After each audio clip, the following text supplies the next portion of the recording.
குடும்பம் என்னையா செய்யும்? ஒரு பொம்மை உடஞ்சிட்டா அதுக்காக அழும்போது இன்னொரு பொம்மை வாங்கி தரேன்னு சொல்லும். ஆனால் சமூகம் இதைவிட சவால்கள் இருக்கிறது என்று காட்டும். நீ யார் என்பதை தரம் பிரித்து பார்க்கிற அரங்கமே சமூகம்தான். இப்போ நான் சின்ன குழந்தையாக இருக்கும்போது எங்கள் வீட்டில் என்னை பார்த்து அழகாக இருக்குன்னு தானே சொல்லியிருப்பாங்க. என்னங்க உண்மையா இல்லையா? என் புள்ள இவ்வளோ அழகாக இருக்குது தெரியுமா, இப்படி புள்ள பறணும். நான் ஏதோ ஒரு மாதிரி பரிதாபமாக இருந்திருப்பேன், மேலே கீழே பார்த்துக்கிட்டு. ஆனால் எங்கள் அம்மா என்னை அழகுன்னு தானே சொல்லியிருப்பாங்க. நான் ஒரு 60 மார்க் வாங்கினாலே எங்கள் பரம்பரையிலேயே இம்புட்டு மார்க் யாரும் வாங்கினது இல்லையா. எங்கள் பெரியப்பா ஒருத்தர் இருந்தார். நான் காலேஜுக்கு போகிறது முதல் முறையாக நான் அந்த காலத்தில் அமெரிக்கன் காலேஜில் படிக்க போகிறேன்னப்போ அவர் என்னை கூப்பிட்டு விட்டு மைக் அப்படியே வச்சுருங்க ஐயா, நான் அந்த கையை அங்கேருந்து எடுத்துருங்க. அவர் சொன்னார், நம்ம பரம்பரையிலேயே காலேஜுக்கு போகிற ஆள் நீ தாண்டானார். எனக்கு தரையிலிருந்து ஒரு அடி உயர்ந்த மாதிரி தெரிஞ்சது. ஏன்னா நம்மளை விட வயசில் மூத்தவர், அவரை விட நான் பெரிய ஆள் மாதிரி உணர்ந்தேன். காலேஜுக்கு போனால் தான் தெரியும் நான் எந்த ரேஞ்சில் இருக்கேன்னு. எங்கள் வாத்தியார் ஒருத்தர் சொன்னார், நீ எல்லாம் எருமை மேய்க்கத்தாண்டா லாயக்குனார். ஏன்னா எனக்கு அப்போ அவ்வளவு ஆங்கிலம் தெரியாது. இப்போது நீங்கள் மிக உயர்ந்தவர்கள் என்று உயர்த்துவது, மனதளவில் பெருசு பண்ணுறது வீடு. ஆனால் உன் உயரம் இதுதான் என்று மற்றவர்களோடு அளந்து பார்ப்பது சமூகம். அதுதானேயா உனக்கு முக்கியம்னு ரொம்ப நல்லா பேசியிருக்கிறாருங்க. பேசினாரா இல்லையாங்க?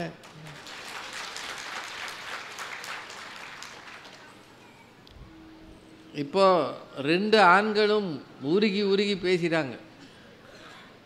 ஆண்கள் சொல்கிற எதையுமே ஒத்துக்காத பெண்கள். என்ன சில பேர் மட்டும் ரொம்ப பாதிக்கப்பட்டிருக்கிறார். ஏதாவது ஒன்று உங்கள் வீட்டில் சொல்லுங்கள், அந்த அம்மா ஒத்துக்கிருச்சுன்னா அந்த காலண்டரை கிழித்து அந்த தேதியை பத்திரமா எங்கேயாவது ஒட்டி வைங்க. என் வாழ்க்கையில் மிக முக்கியமான நாள் இந்த தேதி தான் நீங்கள் பின்னாடி வரும் சந்ததிகளுக்கு சொல்லலாம். நீங்கள் சொல்லி பாருங்கள், அந்த அம்மா ஒத்துக்கிற ஆமாம் உங்கள் புத்தி எப்போவுமே இப்படித்தானே இருக்கும். ஏய் நான் என்னம்மா தப்பாக சொன்னேன், என்னைக்கு சரியாக சொல்லியிருக்கீங்க. நான் என்ன சொன்னேன், எதுவுமே சொல்லாதீங்க. ஏம்மா இப்படி கோவப்படுற, நான் பேசினாலே உங்களுக்கு பிடிக்க மாட்டேங்குது. கடைசியில் என்ன சொன்னோம்ன்றதே மறந்து போயிடும். அப்படித்தான் பெண்கள் நம்மளாம் படுத்துகிறாங்க. என்னங்க அது உண்மையா இல்லையாங்க? இவ்வளவு ஆண்கள் உட்காந்துருக்கீங்க, ஒன்றும் கூட ஒருத்தருக்காவது அந்த பயம் இல்லையா? 1000 மேடையில் பேசுகிறார் ராஜகுமார் கருணாநிதி. வீட்டில் போய் பேச சொல்லுங்க பார்ப்போம். என்ன இன்னைக்கு வாய் ஜாஸ்தியாக இருக்கு, என்ன நேற்று 4 இன்ச்சு இன்னைக்கு 42 இன்ச்சாக இருக்குது. அந்த அம்மா என்ன வாய் ஜாஸ்தியாக இருக்குன்னு கபார்னு உட்காந்துருவார். இப்போ நாங்களாம் இங்கே மணி அடித்தா கூட பேசுகிறாங்கல்ல, மணி அடிக்காமலே வாயை மூடுற ஒரே இடம் வீடு தானேயா. பயந்து கிடக்குறாங்கல்ல. இப்போ 2 பெண்கள் வேற பேச தயாராக இருக்காங்க. வாங்கம்மா. நடுவர் அவர்களே, ரொம்ப அருமையான ஒரு தலைப்பு. இளைஞர்களின் முன்னேற்றத்திற்கு காரணம் வீடா சமூகமானு கேட்டிருக்கு. எனக்கு முன்னால பேசின கருணாநிதி இருக்காரு, அந்த பேரை சொல்லவே சங்கடமா இருக்கு. ஒரு அருமையான பெரியவருடைய பேரு. இவர் வந்து முன்னுக்கு பின் முரணா பேசிட்டு போய் உட்கார்ந்துருக்காரு. சரி. நடுவர் அவர்களே, வீட்டில் உள்ளவங்க பிள்ளைகளை ஒப்பிட்டு பேசுவாங்களாம். இவன் கொஞ்சம் நல்லா இருக்கான், அவன் கொஞ்சம் சரியா இல்லைன்னு. இதெல்லாம் எந்த ஊர்லயாவது நடக்குமா ஐயா? நடக்காது.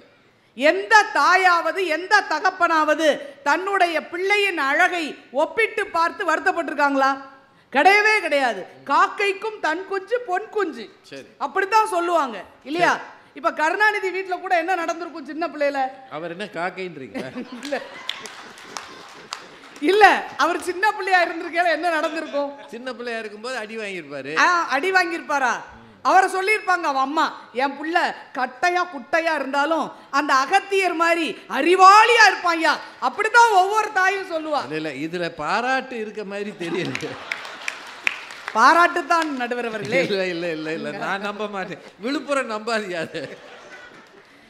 நடுவர் அவர்களே, குடும்பத்தில் உள்ளவங்க என்னைக்குமே ஒப்பிட்டு பார்த்து பிள்ளைகளை தாழ்வு மனப்பான்மைக்கு உண்டாக்க மாட்டோம். ஆனா சமூகம் அதை செய்யும். பள்ளிக்கூடத்துல படிக்கின்ற காலத்துல பாருங்களேன், நாடகமோ ஒரு டான்ஸோ நடக்குதுன்னா பள்ளிக்கூடத்தில் உள்ள டீச்சர்ஸ் பிள்ளைகளை செலக்ட் பண்ணுவாங்க பாருங்க. செவப்பா வெள்ளையா இருக்கிற பிள்ளைகளா பார்த்து எடுக்கிறது. அப்ப எங்களை மாதிரி கருப்பா இருக்கிற பிள்ளைகளா எங்கேயா போறது? திறமையான பிள்ளைங்க. நீங்க டீச்சர் ஆயிர வேண்டியதான். அப்படித்தான் ஆக வேண்டி இருக்கு. சமூகம் தான் அப்படி ஒப்பிட்டு பார்த்து உயர்ந்தவர்கள் தாழ்ந்தவர்கள் என்றெல்லாம் பார்க்குமே தவிர குடும்பம் அப்படி ஒரு நாளும் பார்க்காது. அப்புறம் என்ன சொல்றாரு, பெரியவங்க அவங்களுடைய கனவுகளை எல்லாம் பிள்ளைகளுக்கு திணிப்பார்கள் அப்படின்னு சொல்லிட்டு கொஞ்ச நேரம் கழிச்சு என்ன சொல்றாரு, எந்த வீட்லயாவது பேச்சாளர் பிள்ளை பேச்சாளர் ஆயிருக்கான்னு கேட்டார். அப்படி இப்ப என்னங்க அவர் சொல்லியிருக்காரு? அப்போ தலைகீழா பேசிட்டாரு. தலைகீழா பேசியிருக்காரு. எப்போ அப்பாவுடைய கருத்துக்களை பிள்ளைகளுக்கு திணிக்கிறோம்னா பேச்சாளர் பிள்ளைய பேச்சாளர் தானே ஆக்கியிருப்பாரு. இவ்வளவு கஷ்டம் பட வேண்டான்னு அவங்க அப்பா வேண்டான்னு இருக்காரு. அப்படி சொல்லவா செஞ்சிருக்கணும். ஆனா இவர் என்ன சொல்றாரு, இப்ப எப்படி ஆயிருக்காங்கன்னு சொல்லி முன்னுக்கு பின் முரணாக பேசிவிட்டு போயிருக்கிறார் நம்முடைய கருணாநிதி சார் அவர்கள். ஆனாலும் நடுவர் அவர்களே, பல வீடுகள்ல தன் தந்தையை போலவே பிள்ளைகள் உருவாகி இருக்கிறது. எழுத்தாளர் ஜெயமோகனுடைய மகன் அஜித்தன் தானும் எழுத்தாளர் ஆவேன் என்று அருமையாக கதை எழுதியிருக்கார். மணியன் செல்வன் ஓவியர், அவருடைய பிள்ளைகள் அவரை போலவே தான் ஓவியன் ஆவேன் என்று வந்திருக்கிறார். எத்தனை வீட்டுல அப்பா டாக்டர், பிள்ளைகள் டாக்டர் ஆக வேண்டும் என்று தன் தந்தையவே ஹீரோவாக மனதில் வரித்துக் கொண்டு உருவாகி இருக்கிறாங்கன்னா குடும்பம் தாங்க பிள்ளைகள் இளைஞர்களின் முன்னேற்றத்துக்கு காரணமாக இருக்கிறதுங்கிறத மறந்துடாதீங்க. அவர் இன்னைக்கு கலெக்டர் ஆபீஸ்ல நம்ம இருந்தோமா, அந்த சர்க்கியூட் ஹவுஸ்ல. கலெக்டர் ஆபீஸ்ல இல்ல, சர்க்கியூட் ஹவுஸ் விருந்தினர் மாளிகையில தங்கிட்டோம். அங்க நிறைய பிள்ளைங்க படிக்கிறத இவர் பார்த்துட்டார். இளைஞர்கள் படிக்கிறத பார்த்த உடனே வந்து அது ஒரு பாயிண்டா, எத்தனை இளைஞர்கள் சமூகத்தில் வந்து படித்துக் கொண்டிருக்கிறார்கள் பாருங்கள். நடுவர் அவர்களே, அங்க படிக்கிற பிள்ளைங்க ஒரு 100-150 பேர் இருக்கலாம்னு நினைக்கிறேன். சரி. ஆனா விழுப்புரத்துல எவ்வளவு இளைஞர்கள் இருக்காங்க? லட்சக்கணக்கான இளைஞர்கள் இருக்கிறார்கள். அத்தனை பேருமா படிச்சுக்கிட்டு இருக்காங்க? இல்ல, வந்தாங்க. இடம் போதாதம்மா. இடம் போதாம இருக்கணும். ஆனா அப்படி வரலையே. பாதி பேர் சினிமா தியேட்டருக்கு, பாதி பேர் வேற எங்கேயோ. இப்படி சமூகத்துக்குள்ள கெடுக்கிற விஷயங்கள் பக்கம் தான் அதிகம் பேர் இருக்காங்க. நல்ல விஷயத்து பக்கத்துல ஒரு 10 பிள்ளைகள் படிச்சுக்கிட்டு இருக்குன்னா ஏன் படிக்குது தெரியுமா? அது படின்னு சொல்லி போதிக்கிறவங்களுக்காக படிக்காது. குடும்பத்தினுடைய பிரச்சனையை கண்ணால பார்த்து பொறுப்புணர்ந்த பிள்ளைகள் தான் அங்கே வந்து படித்துக் கொண்டிருக்கிறார்கள். போதிக்கும் போது புரியாத பல விஷயங்கள் பாதிக்கும் போது புரியும். அப்படி பாதிக்க வைக்கிறது குடும்பமாக இருக்கிறதுங்கிறத மறந்துடாதீங்க. நடுவர் அவர்களே, குடும்பம்னா இவங்களுக்கு ரொம்ப சாதாரணமா போச்சு. வந்ததுல இருந்து பாக்குறேன், சமூகம் தானே படிக்க வைக்குது, சமூகத்துக்கு கூட தான் கொண்டு வந்து விடுறீங்க. ஒரு பெரிய சிவில் இன்ஜினியர் மாதிரி பேசியிருக்காரு. வீடு கட்டும் போது ஏன் வாசல் வைக்கிறீங்க? வெளியே வர வேண்டாம் ஐயா, நீங்க என்ன விவேகா? வாசல்ல வாஸ்து சரியில்லைன்னு வாசல்ல சிமெண்ட் வச்சு பூசுறதுக்கு, அது வெளியே வான்னு சொல்றதுக்கு தான் வீடு கட்டியிருக்காங்க. வாசல் இல்லாம வீடு கட்டணும்னு சொன்ன ஒரே அறிஞர் இவர் தான். ஆமா, அறிஞர் வேற. நடுவர் அவர்களே, அழகா சொல்லுங்களேன், வீடுங்கிறது ஏன் அப்படி அமைத்திருக்கிறார்கள் அப்படிங்கிறத பத்தி அவர் பேசுறாரு. ஆனா ஒன்னு புரிஞ்சுக்கோங்க, பிள்ளைகள் நல்லபடியாக உயர வேண்டும். நான் ஒரு கூலி தொழிலாளியாக இருந்தாலும் என் பிள்ளை நல்லா இருக்கணும்னு நினைத்து அவன் கனவு நனவாக உழைக்கிறாரே, அதுதாங்க அந்த குடும்பத்தினுடைய பெருமையாக இருக்க முடியும். என்ன யோசிச்சு பாருங்க. இவர் வந்துட்டு அப்படியே பிள்ளைகள சமூகத்துக்குள்ள தானே வருது. நாகேஷ் ஒரு படத்துல பாடுவார்ல ஐயா, எதிர்நீச்சல். அதுல ஒரு பாட்டு வரும், எதிர்நீச்சல்னு ஒரு பாட்டே வரும். அதுல ஒரு முக்கியமான வரி உண்டு, பள்ளிக்கு பள்ளி சீட்டுக்கு அலையும் தகப்பனுக்கு அதுதான் எதிர்நீச்சல். அப்பனுக்கு அதுதான் எதிர்நீச்சல். பள்ளிக்கூடத்துல படிக்கிறதுக்கு சீட்டு வாங்குறதுக்கு நீ, அதுவும் இந்த பிள்ளைகள் கேட்கும், எனக்கு அந்த ஸ்கூல்ல தான் சீட்டு வேணும், நான் அந்த காலேஜ்ல தான் படிப்பேன். கேட்கிற சீட்டை வாங்குறதுக்காக ஒவ்வொரு தகப்பனும் ஒவ்வொரு தாயும் எங்கெங்கெல்லாம் போய் அவமானப்பட்டு கூனி குறுகி நின்று தங்களுடைய சொத்தை வைத்து அடமானம் வைத்து கூட பிள்ளைகள் படிக்க வேண்டும் என நினைக்கிறார்களே, அந்த குடும்பத்தை நீங்க சாதாரணமா சொல்லிடுவீங்களா? நடுவர் அவர்களே ஒரு அழகான இது சொன்னாங்க, குடும்பம்னா சாதாரணமா சோறு போட்டா குடும்பமான்னு கேட்கிறார் இல்லையா? குடும்பம்ங்கிறது சாதாரணமானது இல்ல. ஒரு அழகான கவிதைங்கய்யா, உடம்ப பார்த்துக்கோ, போன் பண்ணு, அடிக்கடி போன் பண்ணு, ஒழுங்கா சாப்பிடு, சனிக்கிழமை ஆனா என்ன தேய்ச்சி குளி, பார்த்து செலவழி, நல்லா படி, இத்தனை அன்பான ஆதரவு வார்த்தைகளா என்று ஏக்கத்தோடு பார்த்தான். பேருந்து நிலையத்தில் பிச்சை எடுத்த அனாதை சிறுவன் என்று ஒரு கவிஞர் எழுதுகிறார். சின்ன சின்ன வார்த்தையில தாங்கய்யா நமக்கு மிகப்பெரிய தன்னம்பிக்கை ஊட்டக்கூடிய டானி கிடைக்கும் என்றால் அதை கொடுக்கக்கூடியது குடும்பம் என்பதை மறந்து விடாதீர்கள். ரொம்ப அழகா. ஆனா சமூகம் வெளியே போனாலே நம்ம பிள்ளைகளை நினைச்சு நம்ம பயப்படுறோம். சமூகம்னா பள்ளிக்கூடமும் கல்லூரியும் மட்டும் இல்லையே, அது இருந்தா நம்ம பயப்பட வேண்டாம். சமூகத்துக்குள்ள எவ்வளவு இருக்கு. நம்ம தான் சொன்னோமே, வீட்டை விட்டு வெளியே போனா நாளும் நடக்கலாம், அந்த நாளும் தெரிஞ்சு நல்லா நடந்துக்கிட்டா நல்லா இருக்கலாம்னாரு இல்லையா?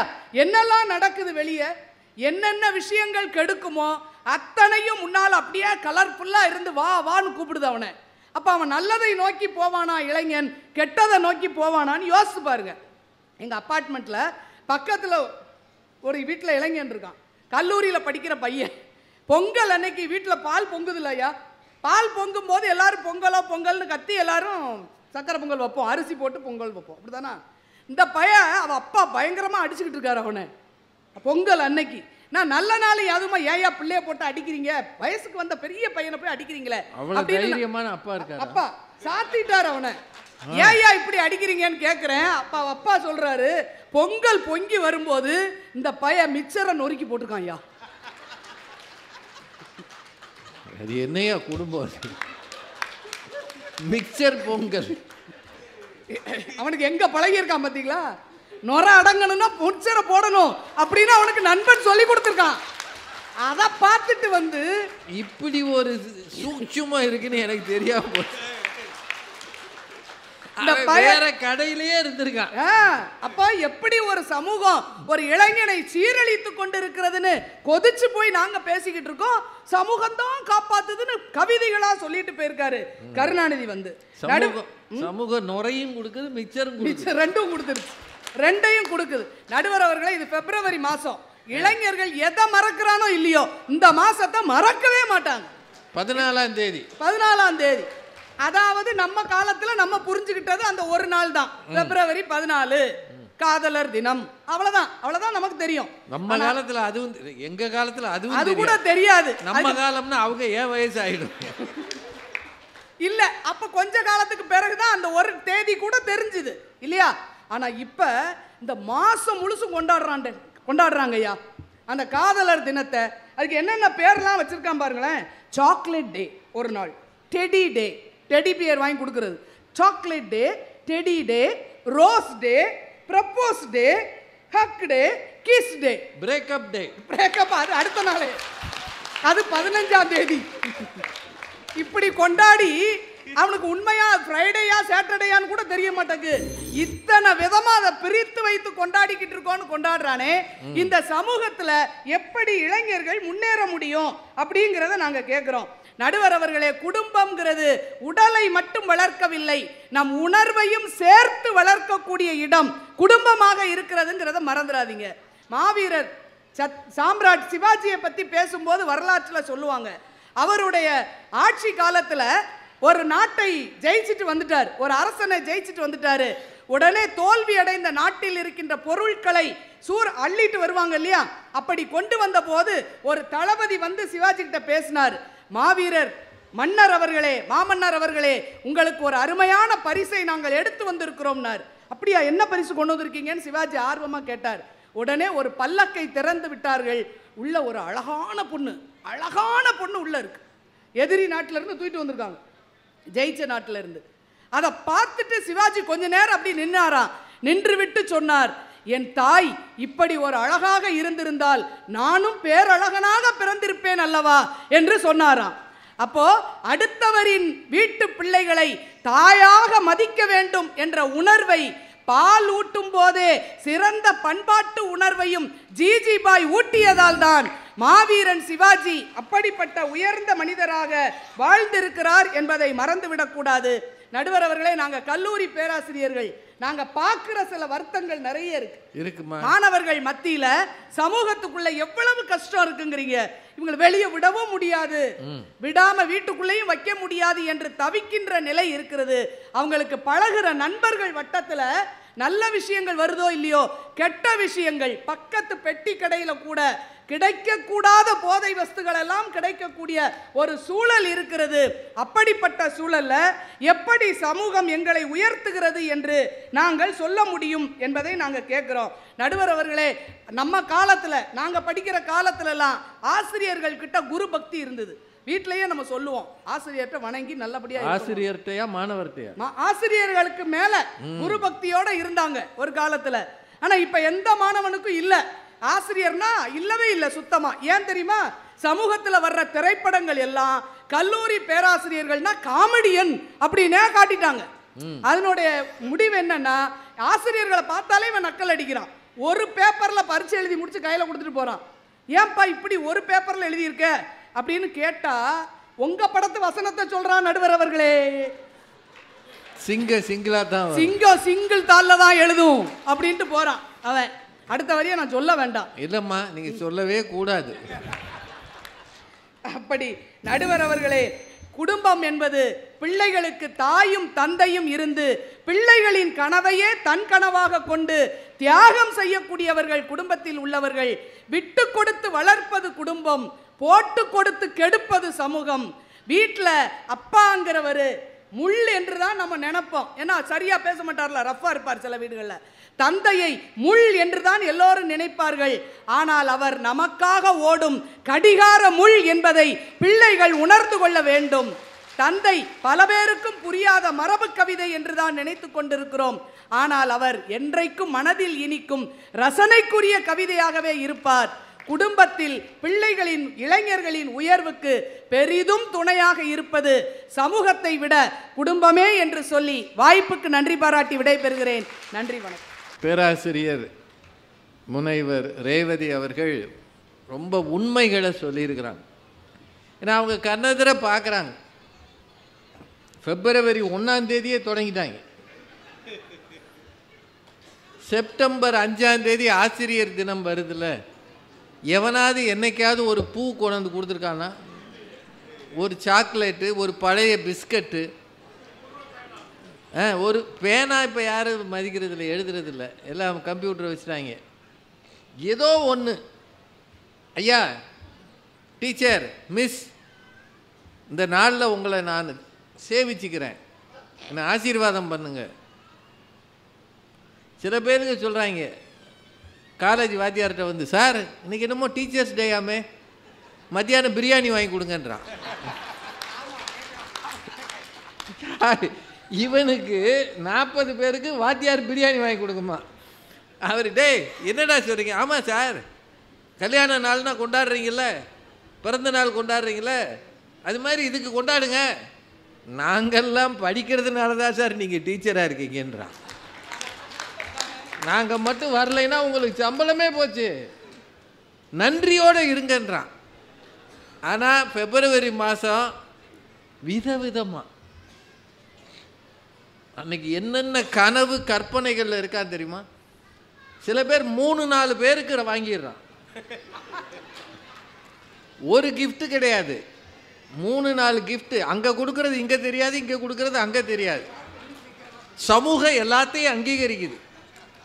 அந்த பொண்ணு நினைக்குது இவன் எனக்கு மட்டும்தான் கொடுத்துருக்கான் அப்படின்னு. என்ன கொடுமையா இது? குடும்பத்துக்குள்ளே இந்த சிலுமிஷம் பண்ண முடியுமா? என்னங்க அவங்க சொன்னது உண்மையா இல்லையாங்க?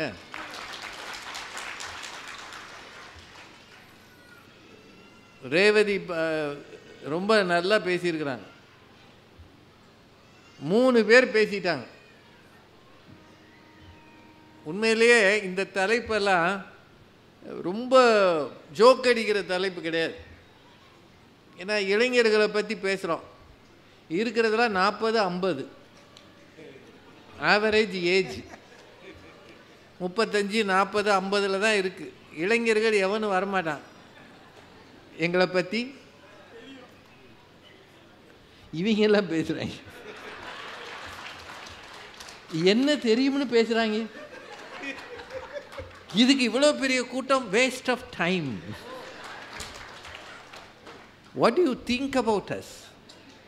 நான் யார், என் கனவு என்ன, என் கற்பனை என்ன, என்னையா நீங்கள் அப்படின்னு அவன் ஒரு நினைவில் இருப்பான். ஆனாலும் நீங்கள் ரொம்ப பொறுமையாக இவ்வளவு ஆர்வமாக தொடங்கின அதே உற்சாகத்தோடு இருக்கிற விழுப்புரம் மக்களுக்கு நன்றியும் வாழ்த்துகள். இப்போ அப்பாவை பற்றி கவிதை எழுதின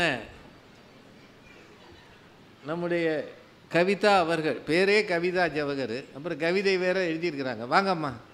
இதில் ரேவதி அவர்கள் வந்தார்கள், ரொம்ப நல்லா பேசுனாங்க. அவங்களுக்கு என்ன சங்கடம் அப்படின்னா, இன்னைக்கு இருக்கிற இளைஞர்கள் சாக்லேட் டே கொண்டாடுறாங்களாம். உங்களுக்கு சுகர் இருந்தால் அதுக்கு நாங்கள் என்ன பண்ண முடியும்? அவன் வயசில் இருக்கிறான், அதெல்லாம் கொண்டாடுவாங்க. இப்படிலாம் பொறாமைப்பட்டுட்டு யாராவது அலையலாம்? இல்லைம்மா, சாக்லேட் டேன்றத February 14 கொண்டாடுறான். அதுதான் கஷ்டம். ஏன் கொண்டாடக்கூடாதா? தப்பு இல்லைம்மா, நீங்க சொல்லுங்க. உங்களை மாதிரி இளைஞர்களுக்கு தானே அந்த உணர்வு புரியும். அந்த மாதிரி வயசானவங்களோட சேராதீங்க நடுவர்களே. February 14 இளைஞர்கள் கொண்டாடலாட்டி தாங்க தப்பு, கொண்டாடலாட்டி தான் தப்பு. இந்த வயதில் அவன் காதலையும் கடந்து போக வேண்டும் என்பதுதான் இந்த சமுதாயம் அவனுக்கு கொடுக்கிற சுதந்திரம். ஒண்ணுமே செய்யாம உட்கார்ந்துட்டு இருந்தோம்னா அது அந்த டீம் மாதிரி உப்புக்கு சப்பானி. அந்த டீம் உப்புக்கு சப்பானியா? எதிரணியை இவ்வளவு மரியாதையா பேசின பேச்சாளர் நீங்க மட்டும்தான்.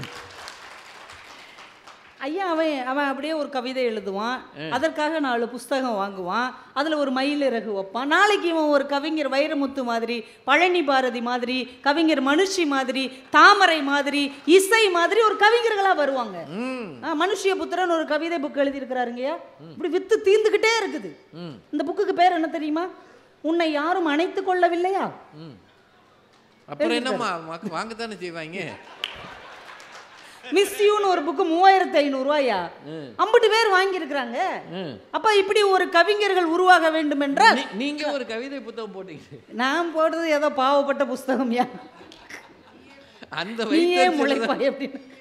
நானே முளைச்சுக்கிற வேண்டியதான், நீயே முளைப்பாய் அப்படின்னு. என்ன பேசுறீங்க? ஊனி வச்சிருக்கா, முளைக்க விடல. வீர சிவாஜியை பார்த்தீர்களா? அவங்க அம்மா தான் வளர்த்தாங்க, வேற யாரும் அவர் வளர்க்கவே இல்லையா?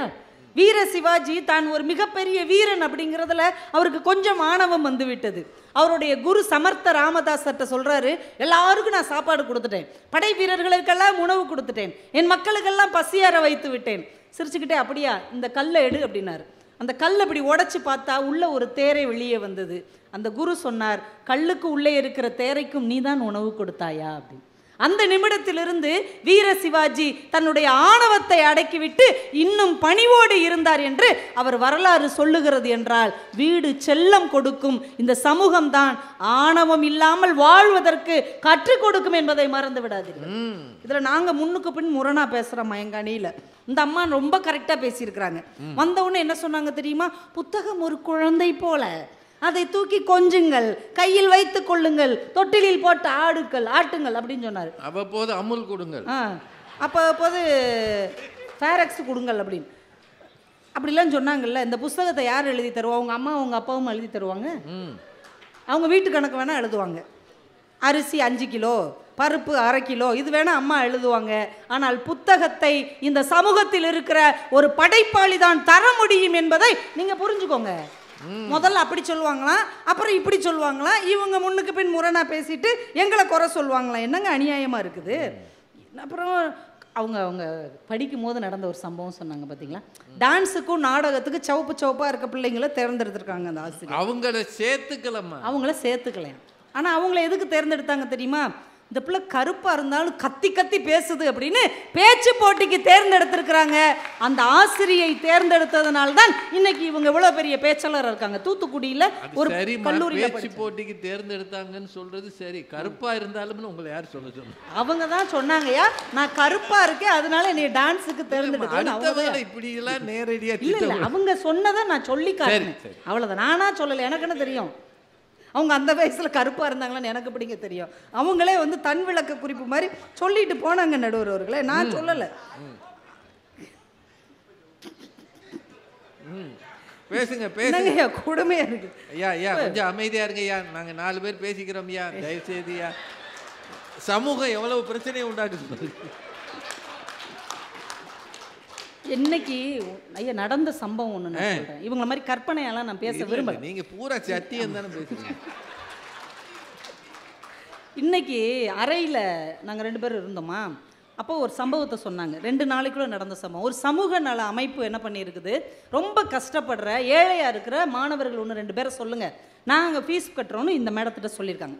இவங்க இந்த கிளாஸில் பீப்புள் லீடர்னு ஒரு பொண்ணு இருக்கும்ல, அதை கூப்பிட்டு உன் கிளாஸில் ரொம்ப சிரமப்படுறவங்க உனக்கு தானே தெரியும், யாராவது 1-2 மாணவர்களை சொல்லுமா, அவங்களுக்கு நான் சொல்லி ஃபீஸ் வாங்கி தரேன். உடனே அந்த பிள்ளை ஒரு பையன் பேரை சொல்லியிருக்கு, இந்த பையன் வந்து கஷ்டப்படுறான் மேடம், எனக்கு நல்லா தெரியும், அவனுக்கு வந்து நம்ம வாங்கி கொடுப்போம். சரி, நீ அவங்ககிட்ட ஒரு வார்த்தை பேசிடு. உடனே அந்த பையனுக்கு அந்த பொண்ணு ஃபோன் பண்ணியிருக்கு, அந்த பையன்கிட்ட கேட்டிருக்குது, உனக்கு ஃபீஸ் நாங்கள் கட்டிடட்டுமா, நம்ம தமிழம்மா மூலமாக ஒரு வாய்ப்பு வருது. அவன் சொல்லியிருக்கான், எனக்கு ஃபீஸ் கட்டுறது கஷ்டம்தான், ஆனால் பரவாயில்ல, கொஞ்சம் கஷ்டப்பட்டாவது எங்கள் வீட்டில் கட்டிடுவாங்க, ஆனால் நம்ம வகுப்பில் இன்னொருத்தன் இருக்கிறான்ல, அவனுக்கு ஃபீஸ் கட்டுங்க, அவனுக்கு தான் அப்பா இல்லை, அம்மா கஷ்டப்பட்டு வேலை பார்க்குறாங்க, அவனுக்கு கட்டுங்க. அந்த பொண்ணு இவங்களுக்கு ஃபோன் பண்ணி சொன்னோன்னே இவங்க சொன்னாங்க, எனக்கே கண் கலங்கிருச்சு, இந்த காலத்து பிள்ளைங்க எவ்வளவு சமூக அக்கறையோடு வாழ்ந்து கொண்டிருக்கிறார்கள் என்று சொன்ன அதே வாய்தான் இந்த மேடையில் வந்து குடும்பம் தான் உங்களை காப்பாற்றும், சமூகம் தெருவில் விடுன்னு சொல்லலாமாமா? சொல்லலாம். இல்லைன்னா அந்த கதையை என்கிட்ட சொல்லாமே ரூம்ல இருக்கும்போது தேவையில்லாம பேசக்கூடாது, வாயை மூடிட்டு இருக்கணும். அது பரவாயில்லன்னா ஒரு சினிமா பாட்டை வேற சொல்றாங்க, வீட்டை விட்டு வெளியே வந்தால் நாளும் நடக்கலாம், நாளும் தெரிஞ்சு நடந்துக்கிட்டா நல்லா இருக்கலாம். இது யாருக்கான பாட்டு? இந்த சமூகம் 4ஐயும் தரும், 4ஐயும் எவன் ஒருவன் கற்றுக்கொள்கிறானோ அவன் தான் நல்ல இளைஞனாக இருக்க முடியும் என்று இந்த சமூகம் தானே கற்றுக் கொடுத்திருக்கிறது. என்னம்மா கொலை வெறியோட பேசுறீங்க? இதுல எங்க ராஜ்குமார் சார்லாம் நல்ல மனிதர், நல்ல ஆசிரியர், இங்க வந்தாதான் பேசுவார், வீட்டில் பேசவே மாட்டார். நீங்களே சொன்னீங்களே முடியாது. இங்கே தான் எல்லாம் கைத்தட்டை வச்சு பேசுவார், அங்கே அப்படி கையை கட்டிக்கிட்டே உட்காந்துருப்பார். ஏன்னா அவங்க வீட்டில் யாரும் இவர் பேச்சை கேட்பதே இல்லை. ஆனால் ஒவ்வொரு மார்ச் மாதம் வரும்போது என்கிட்ட சொல்லுவாருங்கய்யா, இந்த மார்ச் மாதம் வந்தாலே எனக்கு படபடப்பாக இருக்குது, படப்பிடிப்பாக இருக்கும்பார். ஏன் சார் அப்படின்னா, பிள்ளைங்க பாஸ் ஆகணும்ல, பிள்ளைங்க நல்ல மார்க் எடுக்கணும்ல. எனக்கு ரொம்ப ஆச்சரியம், உங்கள் பிள்ளைங்க பள்ளிக்கூடம் முடிச்சு சில வருடங்கள் ஆயிடுச்சு, இன்னும் எந்த பிள்ளைகளை சொல்கிறீங்கன்னு கேட்டபோது அவர் சொன்னார், என்கிட்ட படிக்கிற 40 பிள்ளைங்களும் நல்ல மார்க் எடுக்கணும்ல, எனக்கு அவங்களுக்காக நான் சாமி கும்பிட்றேன். இல்லாட்டி அவங்க ஹெட் மாஸ்டர் திட்டுவார்ல. அதுக்காக இல்லை சார், எல்லா பிள்ளைகளையும் உலகத்திலேயேங்க யாரோ பெத்த பிள்ளையை தன் பிள்ளை என்று நேசிக்கிற ஒரே இனம் ஆசிரியர் இனம் மட்டும்தானங்க. இந்த ஆசிரியர் இனம் சமூகத்தில் தானே இருக்கிறாங்க. அவங்கள வச்சுக்கிட்டு நீங்கள் வந்து இப்படியெல்லாம் பேசுகிறீங்கன்னா எவ்வளவு அதிர்ச்சியாக இருக்கிறது. வீரமுத்துவேல் ஐயாவை பற்றி சொன்ன உடனே இந்த ஊர்க்காரங்க பூரா கை தட்டுறாங்க. தட்டினாங்கல்ல, ஏன் தட்டினாங்க? அவங்க குடும்பம் தானே தட்டணும். ஆனால் ஏன் விழுப்புரமே தட்டுகிறது? ஒரு வீரமுத்துவேல் ஜெயித்தால் எங்கள் விழுப்புரம் மாவட்டமே ஜெயித்ததற்கான அர்த்தம், எங்கள் தமிழ்நாடு ஜெயித்ததாக அர்த்தம், எங்கள் தேசம் ஜெயித்ததாக அர்த்தம். அதான் நாங்கள் இந்த சமூகம் அதைத்தானே வெளியே கொண்டு வருகிறது. பிரக்ஞானந்தோடைய அம்மா பிரார்த்தனை பண்ணிக்கொண்டே இருந்தார்கள். ஒரு அம்மா தன் பிள்ளை ஜெயிக்க வேண்டும் என்று பிரார்த்தனை பண்ணுகிறார்கள் என்றால் அதில் ஒரு சின்ன எதிர்பார்ப்பு இருக்கும்.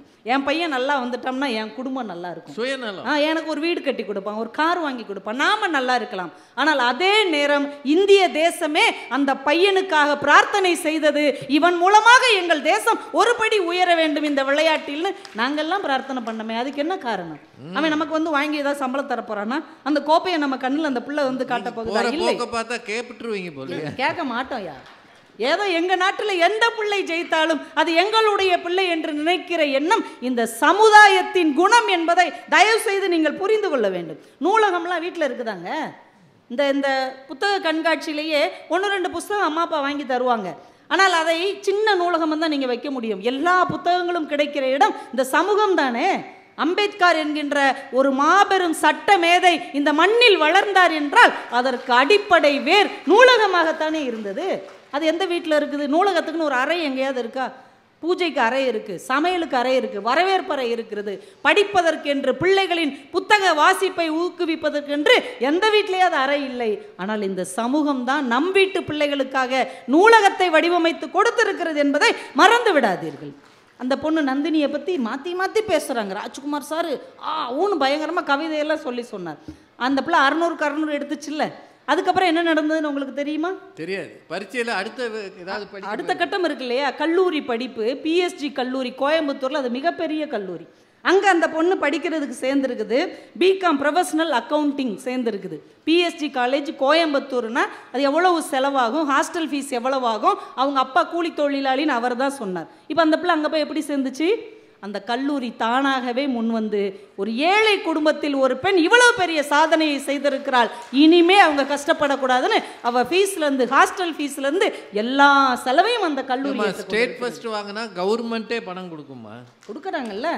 எத்தனை பேர் அந்த வீட்டுக்கு போய் போய் எல்லாம் வைரமுத்து ஐயா தங்க பேனா கொடுத்தாரியா, முதல்வர் எவ்வளோ பெரிய பரிசு கொடுத்தார், நம்ம விஜய் அண்ணா வைர நெக்லஸ் கொடுத்தாருங்கய்யா அந்த பொண்ணுக்கு. இன்னும் தொடங்கவே இல்லைம்மா. இல்லை பட்டிமன்றத்தை சொல்லலை, அதுக்குள்ள கொள்கை பரப்ப ஆரம்பிச்சிட்டீங்க. அடுத்தது அப்படி இல்லைங்கய்யா, ஊரே போய் கொண்டாடுது இல்லையா? கொண்டாடுதுமா, எல்லாரும் கொண்டாடுறாங்க. எந்த எதிர்பார்ப்பும் இல்லாமல் இந்த சமூகம் தானே அவர்களை கொண்டாடுகிறது. சார், குடும்பத்துக்கு எதிர்பார்ப்புன்னு ஒன்று இருக்கும், சுயநலம்னு ஒன்று இருக்கும். ஆனால் எந்த எதிர்பார்ப்பும் சுயநலமும் இல்லாமல் இந்த இளைஞர்களின் முன்னேற்றத்தை கொண்டாடுவது இந்த சமுதாயமாகத்தான் இருக்கிறது என்பதை நீங்கள் மறந்து விடக்கூடாது. எவ்வளவு விஷயங்கள் இருக்கிறது வீட்டில். அவங்க நமக்கு என்ன கற்றுக் கொடுப்பாங்க? சாப்பாடு கொடுப்பாங்க, நம்முடைய உடல் நலத்தை பாதுகாப்பார்கள், அன்பை கொடுப்பார்கள், அக்கறையை கொடுப்பார்கள், பாசத்தை கொடுப்பார்கள். நாங்கள் குறைய சொல்லலையே. அம்மா அப்பா மாதிரி பாசம் கொடுப்பவர்கள் இந்த உலகத்தில் யாரும் கிடையாது. ஆனால் முன்னேற்றம் கொடுப்பது சமுதாயமாகத்தான் இருக்க முடியும். வேலை நீங்களே கொடுப்பீங்களா உங்கள் பிள்ளைகளுக்கு? படிப்பு நீங்களே கொடுத்துருவீங்களா? அனுபவம் என்கின்ற ஒரு மிகப்பெரிய வாழ்க்கையின் அடையாளத்தை இந்த சமுதாயம் தானே கொடுக்க முடியும்.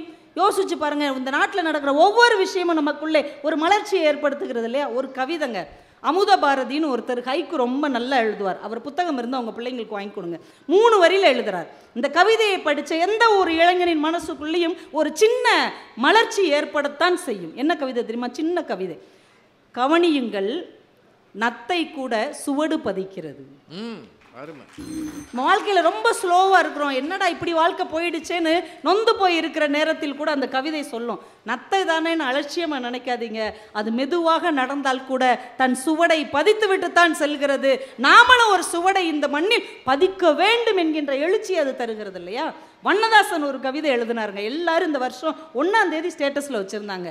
இப்போது கூட எதுவும் கடந்து போய்விடவில்லை, இந்த இடத்தில் தொடங்கினால் கூட மிகப்பெரிய உயரங்களை நீ தொட்டுவிடலாம் என்று எழுதுகிறார். வாழ்க்கையில் எவ்வளவுத்தே தொலைச்சிட்டோம். ஆனால் இன்னைக்கு நீங்கள் முடிவெடுத்தால் கூட, இன்றைக்கு நீங்கள் முயற்சி செய்தால் கூட மிகப்பெரிய உயரங்களை தொட முடியும் என்று நமக்கு உத்வேகம் தருவது இந்த சமுதாயத்தின் கவிதைகள், சிறுகதைகள், இங்கே உள்ள வாழ்வியல் அமைப்பு என்பதை சொல்லி, நடுவர் அவர்களே, வீடு ஒரு தொட்டி செடியை வேணால் வளர்க்கும். சின்ன ரோஜா செடியை நீங்கள் வீட்டு வாசலில் வச்சு வளர்க்க முடியும். ஆனால் ஒரு ஆலமரத்தை, ஒரு விருட்சத்தை, ஒரு பனை மரத்தை, ஒரு தென்னை மரத்தை வீட்டுக்குள் வைத்து வளர்க்க முடியாது. அதற்கு சமுதாயத்தில் தான் இடம் பிடிக்க முடியும் என்பதை நாம் உணர்ந்து கொள்ள வேண்டும். ஒரு குட்டி பறவைக்கு கூடு போதும், குஞ்சு பறவைக்கு வீடு போதும். ஆனால் வானத்தையே வளைக்க காத்திருக்கிற எங்கள் இளைஞர்களாகிய ராஜாளி பறவைக்கு இந்த உலகம்தான் எல்லை. அவ்வளோ பெரிய வானம் அவனுக்கு வேண்டும், அவ்வளோ பெரிய சிறகு விரித்து அவன் பறக்க வேண்டும் என்றால் இந்த சமுதாயம் தான் அவனுக்கு துணையாக இருக்கிறது என்று சொல்லி வாய்ப்புக்கு நன்றி கூறி விடைபெறுகிறேன். நன்றி, வணக்கம். மிகச் சிறப்பாக பேசி இருக்கிற திருமதி கவிதா ஜவஹர் அவர்களுக்கு எல்லார் சார்பாகவும் வாழ்த்துகளும் பாராட்டுகள். இன்னும் ஒரு 10 நிமிஷம் பேசலாமா? நீங்கள் வாட்டுக்கு சும்மா சொல்லக்கூடாது, பேசலாம் தானே ஐயா? ராத்திரி முடிய வரைக்கும் பேசுவோம் ஐயா, காலையில் அப்படியே நடைப்பயணமாக போயிடுவோம். அவர் ரொம்ப உற்சாகமாக இருக்கார், பெரியவர். அதனால் எனக்கு ரொம்ப ஆச்சரியம் என்னென்னா, இத்தனை சிறப்பாக இந்த நிகழ்ச்சியை ஏற்பாடு செய்த விழுப்புரம் மாவட்ட நிர்வாகமும் பப்பாசியும் இவ்வளவு பெரிய கூட்டம் வரும்னு நினச்சிருப்பாங்களான்னு தெரியல. எனக்கு ஆச்சரியமாக இருக்குது. 9ஆவது நாள் இவ்வளோ கூட்டம் வருது. டெய்லி இவ்வளோ கூட்டம் வந்ததுன்னா பாராட்டுக்குரிய விஷயம். தினம் வந்து கேட்டவங்க, இப்போ ஒரு 2 நாள் முன்னாடி பேசினாங்க ஒரு ஊரில், புத்தக திருவிழா தான், இந்த மாதிரி மைக் செட் போடுறவர் அப்படி தூங்கினார். நான் பொய் சொல்லலை, கலெக்டரே நொந்து போனார். அவரை எழுப்பவும் முடியலை. எழுப்புனா மைக் ஏதாவது உழப்பி விட்டுருவார். அதனால் நாங்கள் பேச பேச அவர் அப்படியே ரொங்குறார். இந்த பம்பரம் சுற்றும் பாருங்க, அப்படியே தலையை எந்தெந்த வட்டத்தில் சுற்ற முடியுமோ அப்படி சுற்றினார்.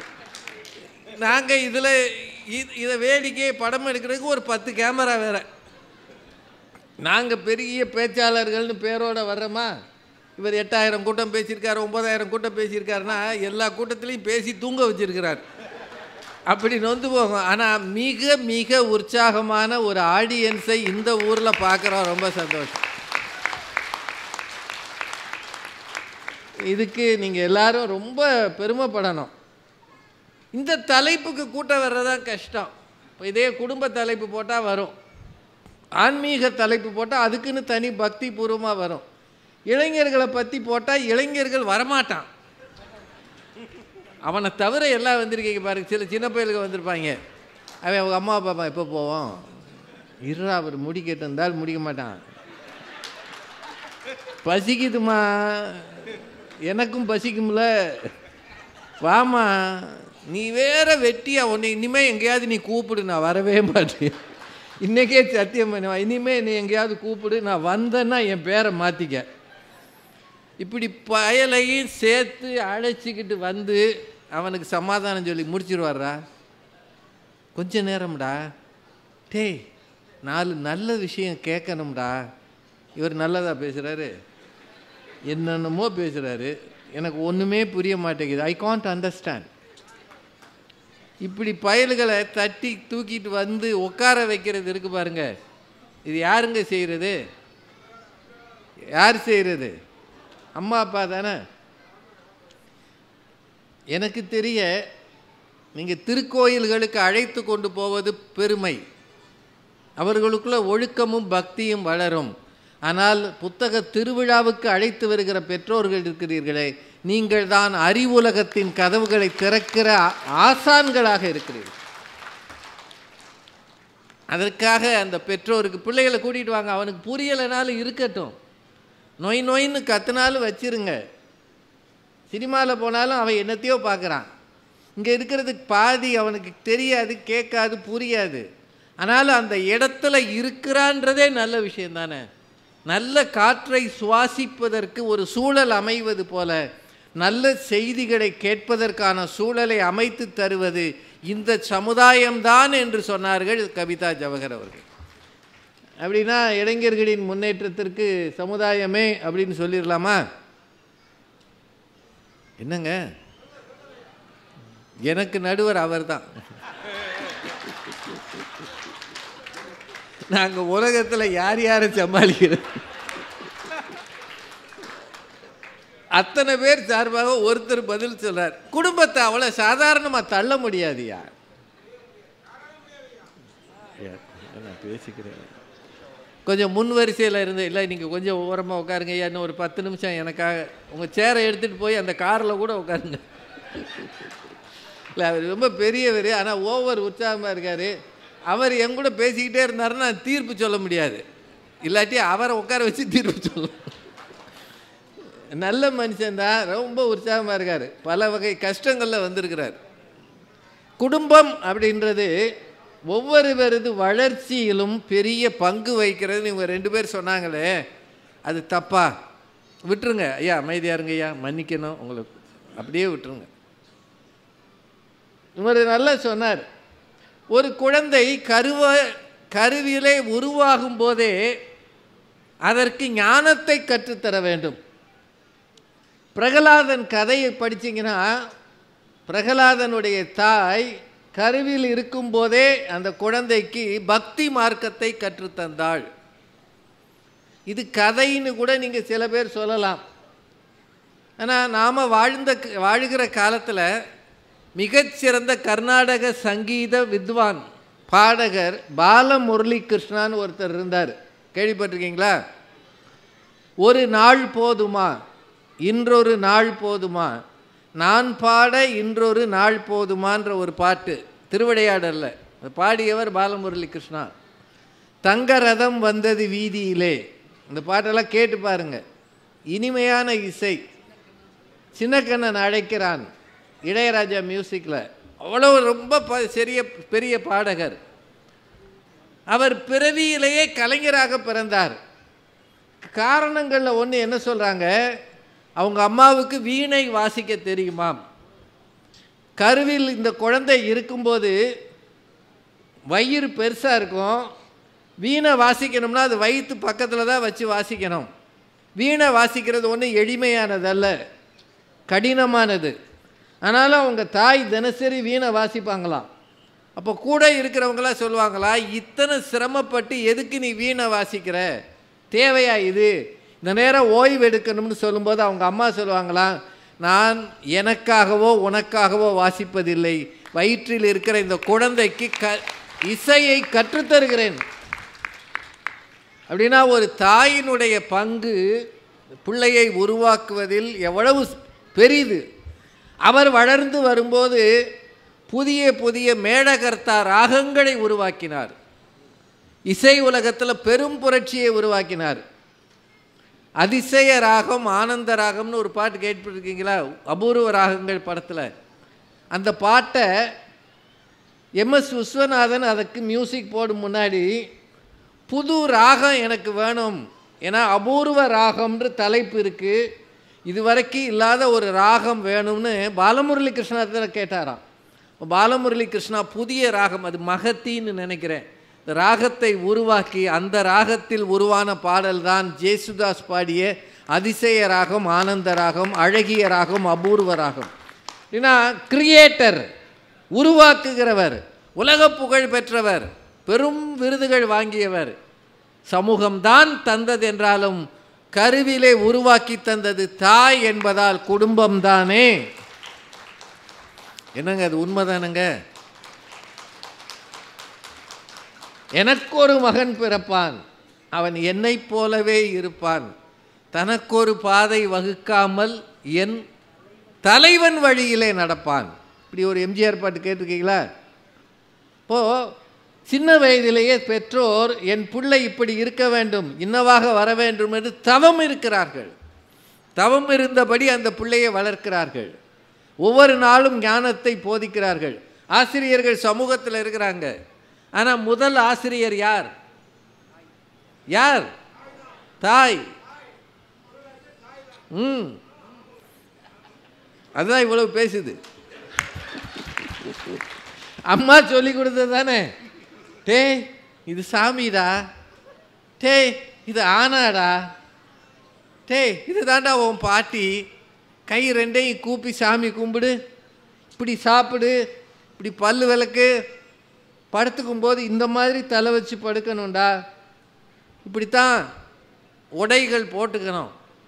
நம்முடைய வாழ்க்கையில் நிறைவு காலம் வரை நாம் கடைப்பிடிக்கிற ஒழுக்க விதிகள் எல்லாம் அம்மா அப்பா கற்றுக் கொடுத்தது தானே.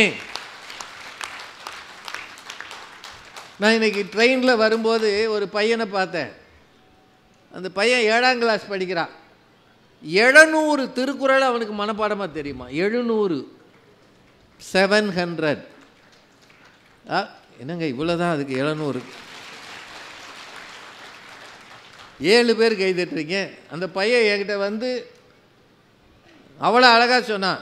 திருமதி பாரதி பாஸ்கர் அவர்கள் டைம்ஸ் ஆஃப் இந்தியாவில் திருக்குறள் வித் டைம்ஸ்னு எழுதுகிறாங்க, நான் அதை தினம் வாரம் படிக்கிறேன், அவங்களுக்கு நான் நன்றி சொன்னேன்னு சொல்லுங்கன்னா. எனக்கு ரொம்ப சந்தோஷமாக இருந்தது. ஒரு 7ஆம் கிளாஸ் மதுரைக்கார பையன் ஆங்கில பத்திரிகையில் வருகிற திருக்குறளை வாசிக்கிறான்னா அதை எழுதுகிறவங்களுக்கும் பெருமை, இந்த பிள்ளைகளை பெற்ற பெற்றோருக்கும் பெருமை. அந்த இடத்துல அவங்க அம்மாட்ட கேட்டேன், எப்படிம்மான்னு. சின்ன வயசுலேருந்து இவன் துருதுருன்னு இருப்பான் சார், ரொம்ப ஓவர் ஆக்டிவாக இருந்தான், இவனுக்கு ஏதாவது ஒன்று செஞ்சு கொடுக்கணும்னு ஆசைப்பட்டேன், சின்ன வயசுலேயே திருக்குறள் சொல்லி கொடுத்தேன், இன்றைக்கி 700 திருக்குறள் படிச்சிருக்கான், பொருளோடு சொல்லுவான், கதை மாதிரி சொல்லுவான்னு அவங்க பெருமையாக பேசினாங்க. அந்த பையன் நான் விழுப்புரத்தில் இறங்கும் முன்னாடி என்கிட்ட வந்து நன்றி வேற சொன்னான், என்னோடு பேசியதற்கு படம் எடுத்ததற்கு நன்றினா. இந்த இங்கிதங்களை, இந்த மரியாதைகளை கற்றுத்தருவது யார்? யார்? அப்பா தானே, அம்மா தானே.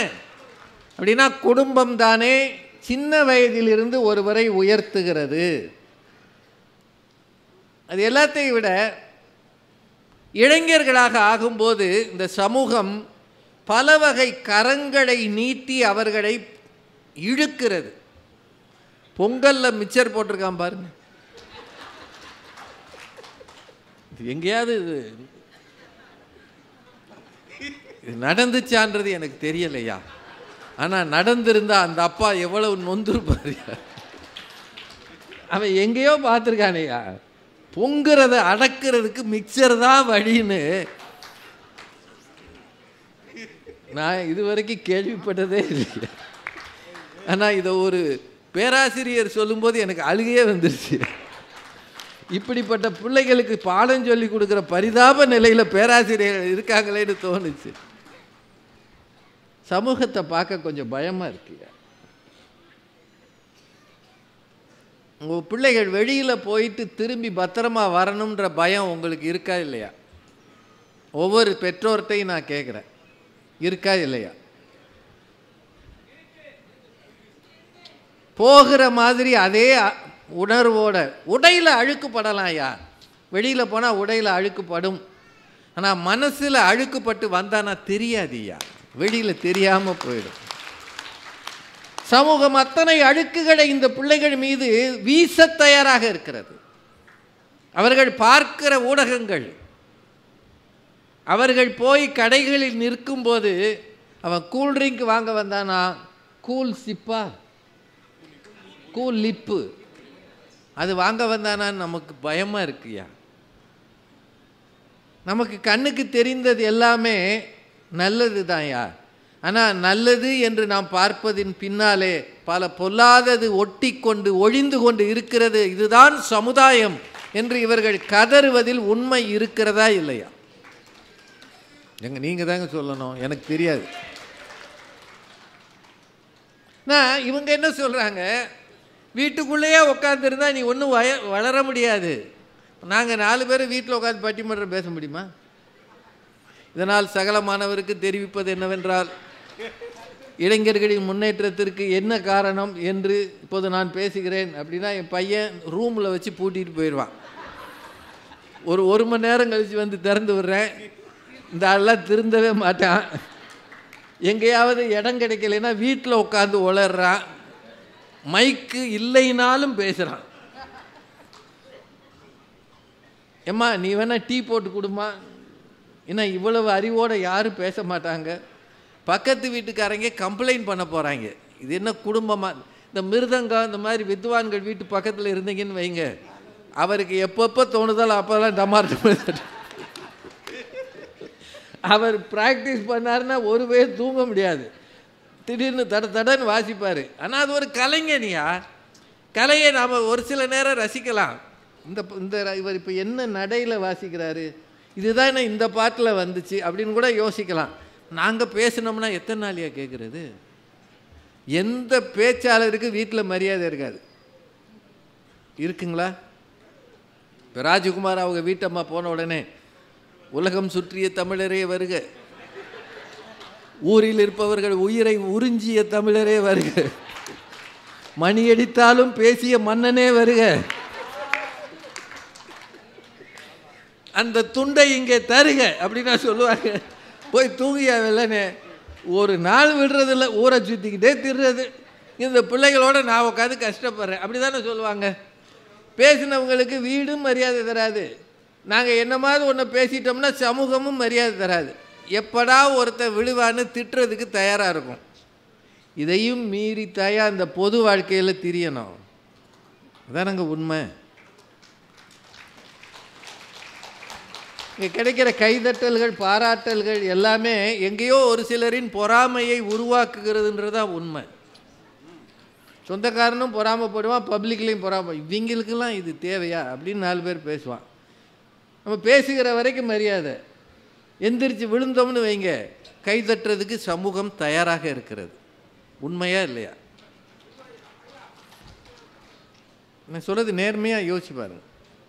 புகழ்கிற அதே சமூகம் தலை நிமிர்ந்து நடந்தால் கை கட்டி நிற்கிற சமூகம் லேசாக தலை குனிந்தால் கை கொட்டி சிரிக்கிறதா இல்லையா? இந்த சமூகம் எப்படி இளைஞர்கள் வரவேற்கும்? எப்படி இது முன்னேற்றும்? யோசிக்கணுமா இல்லையா? அதுதான் இவர் என்ன சொல்றாரு, இல்லைங்க மேலே உயர்கிற அந்த பையனுக்கு கீழே இருக்கிற மெத்தை அதை நம்பித்தான் அவன் விழுகிறான்.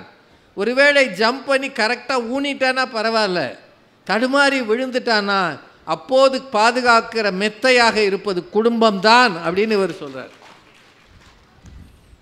ரெண்டுமே பக்கத்தில் நிற்கிதுங்க. வளர்த்து விடுகிறது இது, ஆனால் உயர்த்தி விடுகிறது இது. இப்போ எதையா சொல்கிறது? ரொம்ப வேடிக்கையாக இல்லை? பிரக்யானந்தான்ற ஒரு சிறுவன் இன்னைக்கு பிரதமரோட போய் நிற்கிறான், முதலமைச்சரோட போய் நிற்கிறான், ஜனாதிபதியோடு நிற்கிறான்.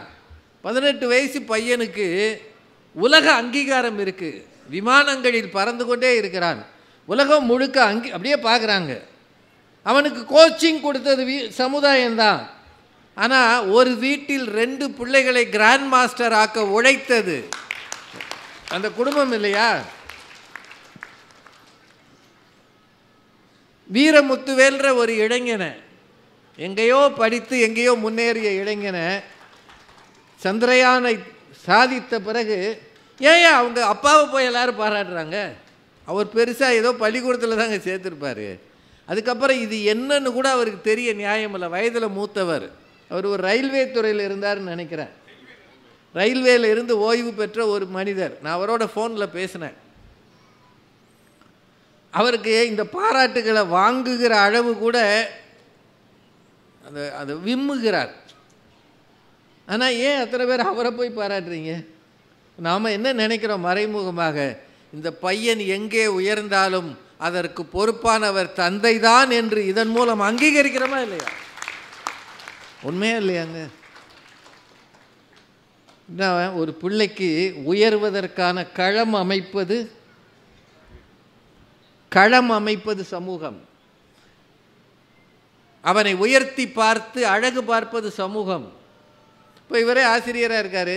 கவிதா சொன்னாங்க, 40 பிள்ளைகளும் என்னோட பிள்ளைகள்னு நம்பித்தான் சொல்லி கொடுக்குறேன். நாங்கள் இந்த 40 பிள்ளைகளும் 100க்கு 100 வாங்கிட்டாங்கன்னா சந்தோஷப்படுறது யார்? இவர் தான். உடனே இவங்க ஸ்கூலில் இவரை கூப்பிட்டு ஒரு ஷீல்டு கொடுப்பாங்க.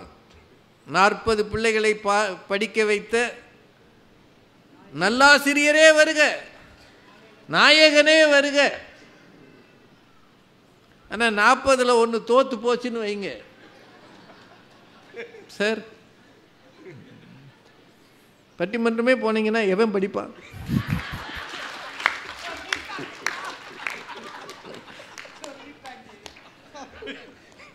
I think you are overusing your privileges. இன்னொரு முறை மாணவர்கள் தோல்வி அடைந்தால் நாங்கள் நடவடிக்கை எடுப்போம். சொல்லுவானா சொல்ல மாட்டானா? அந்நேரம் அவன் என்ன சொல்லணும்? சார், நீங்கள் ரொம்ப சிரமப்பட்டு பட்டிமன்றமும் போய் பயல்களுக்கு சொல்லி கொடுக்குறீங்களே, உங்களை பாராட்டுறோம்னு ஒரு ஆள் சொல்லுமா? எழுதிடுவாங்க. நலம் விரும்பி இந்த பள்ளியில் இந்த ஆசிரியர் வகுப்பெடுக்காமல் சுற்றுகிறார். இது எனக்கு எப்படி தெரியும்ன்றீங்களா? நான் பேங்க்ல வேலை பார்க்கும்போது பாதி நேரம் மொட்டை வரும். இங்கே ராஜா என்பவர் இருக்கிறார், வங்கிக்கு வருவதே இல்லை. நான் அவரை வங்கியில் பார்த்ததை விட டிவியில் பார்த்ததான் அதிகம். போதா குறைக்கு இப்போ நடிக்கவும் போய்விட்டார். இவர் மீது நடவடிக்கை எடுக்கும்படி தாழ்மையுடன் கேட்டுக்கொள்கிறேன்னு எங்கள் ரீஜனல் மேனேஜருக்கு லெட்டர் போடுவாங்க. இப்போ நம்ம என்ன நினைக்கிறோம்? சமுதாயம் நம்மளை வளர்த்து விடுது. இது எவ்வளவு உண்மை இருக்கிறதோ அவ்வளவு இடைஞ்சலும் இருக்கிறது. இருக்கா இல்லையா? நான் சொல்கிறது நேர்மையாக யோசிங்க. ஆமாங்க,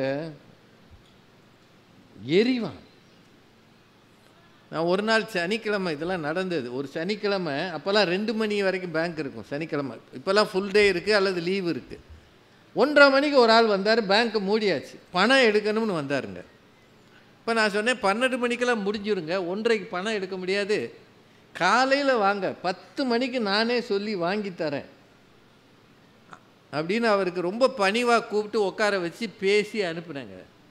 அவர் அன்னைக்கே ஒரு பைய கையில் லெட்டர் எழுதி மெட்ராஸுக்கு அனுப்பிட்டார். 900 ரூபா செலவு பண்ணிட்டார். என் மேலே கம்ப்ளைண்ட் கொடுத்துருக்காருயா. நான் தான் கூப்பிட்டு உட்கார வச்சு இது சத்தியமாக நடந்தது. எனக்கு அதை பார்த்துட்டு அழுகையே வந்துருச்சு.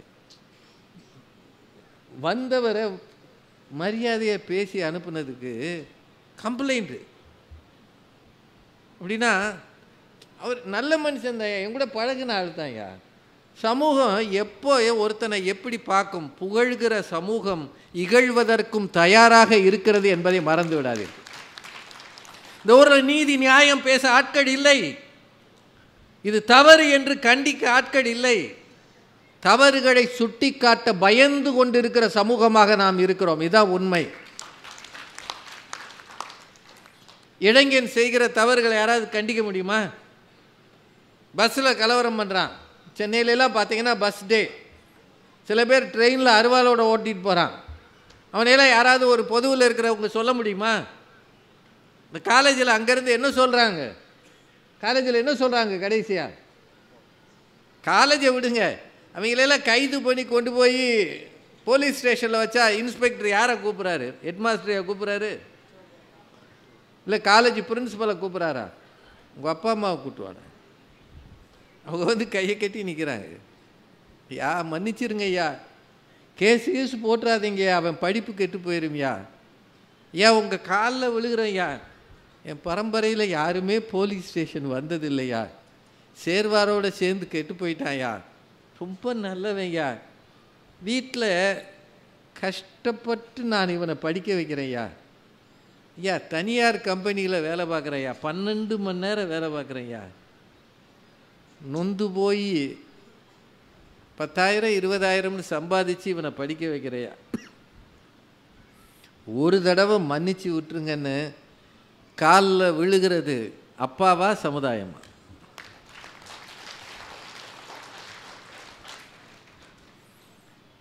சொல்லுங்க. அன்னைக்கு ராத்திரி அந்த பையனை கூப்பிட்டு வச்சு பக்கத்தில் உட்காந்து, ரே இத்தனை வருஷம் உங்கள் அப்பா 50 வயசு ஒரு சண்டைக்கு போனதில்லடா, சத்தம் கேட்டால் கூட வீட்டுக்குள்ளே வந்து நிற்பாடுறா, இந்த மனுஷனை போலீஸ்காரர் காலை விழ வச்சுட்டேடா, நீ பெற்று வளர்த்ததுக்கு இதானடா கதின்னு இந்த பையன் பக்கத்தில் உட்காந்து அழுகிறது யாராக இருக்கும்ன்றீங்க?